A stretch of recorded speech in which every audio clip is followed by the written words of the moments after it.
வணக்கங்க. சுவை தரணும் குக்கிங் சேனலில் இன்றைக்கி ஹோட்டல் ஸ்டைலில் புதினா வெங்காயம் தக்காளி வச்சு ஒரு சட்னி அரைக்கலாம் வாங்க. ஃபஸ்ட்டு ஆயில் ஒரு 2 ஸ்பூன் சேர்த்துக்கலாங்க வதக்கிறதுக்கு. இந்த சட்னி வந்து சுவையாகவும் இருக்கும், டேஸ்ட்டாகவும் இருக்கும்.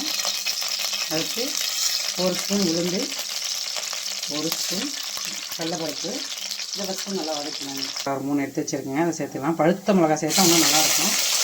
ஒன்றே ஒன்று தான் என்கிட்ட பழுத்த மிளகா வச்சு அதை சேர்த்துக்கிறேங்க. பூண்டு தான் சொல்லுங்கள் இதில்.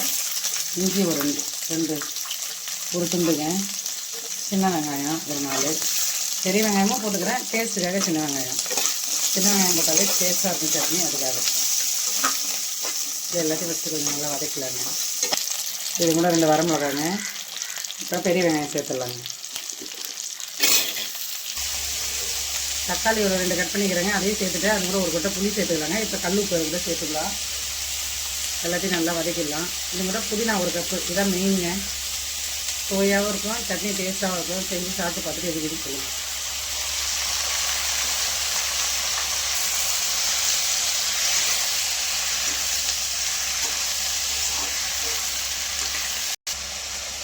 சுவையும் டேஸ்ட்டும் கொடுக்குங்க. அதை உடச்சக்கடலை 1 ஸ்பூன் சேர்த்துங்க.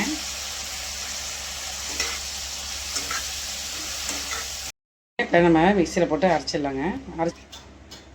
ரெடி ஆகிடுச்சிங்க. இப்போ இதை மிக்சியில் ஃபஸ்ட் சேர்த்துட்டோம். அரைச்சின்னு வந்து ஒரு தாளிப்பு கொடுத்துடலாங்க.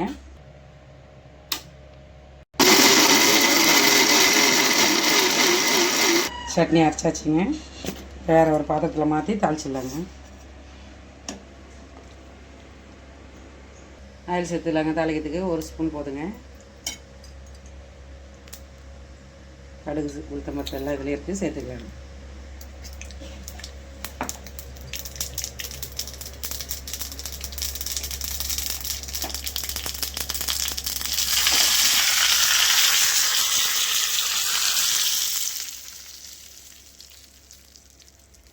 சூடான தோசை, இட்லி, சட்னி டேஸ்ட்டாக இருக்குங்க. செஞ்சு சாப்பிட்டு பார்த்துட்டு கமெண்டில் எப்படி இருக்குதுன்னு சொல்லுங்கள்.